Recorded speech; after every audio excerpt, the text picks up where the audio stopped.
Nga Omer radiallahu anhu gjithashtu transmetohet se ka thënë: një ditë derisa ishim ulur tek I dërguari I Allahut sallallahu alaihi wasallam, rastësisht u shfaq një njeri me rroba shumë të bardha me flokë shumë të zeza.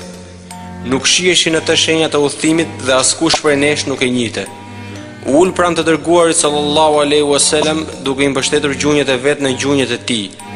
I vendosi duart e veta në kofshën e tij dhe tha: O Muhammed, më trego ç'është Islami.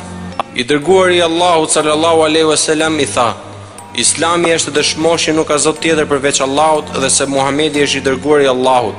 Ta kryesh namazin, ta japësh zakatin, ta agjërosh Ramazanin, ta kryesh haxhin nëse ke mundësi ta bësh këtë. Ai tha: Të vërtetën e the. Ne u çuditëm, po e pyet dhe po ja vërteton. Ai tha: Më trego ç'është imani. Muhamedi sallallahu alaihi wasallam tha: Ta besosh Allahun, melekët e tij, librat e tij, të dërguarit e tij, ditën e fundit dhe të besosh në caktimin e tij, të së mirës dhe të keqes, kaderin. Tha: Të vërtetën e the. Tha: Më trego ç'është insani. Muhamedi sallallahu alaihi wasallam tha: Ta adhurosh Allahun sikur e sheh atë, sepse edhe pse ti nuk e sheh atë, ai vërtet e sheh ty. Tha: Më trego kur është çasti I fundit, dita e Kiametit.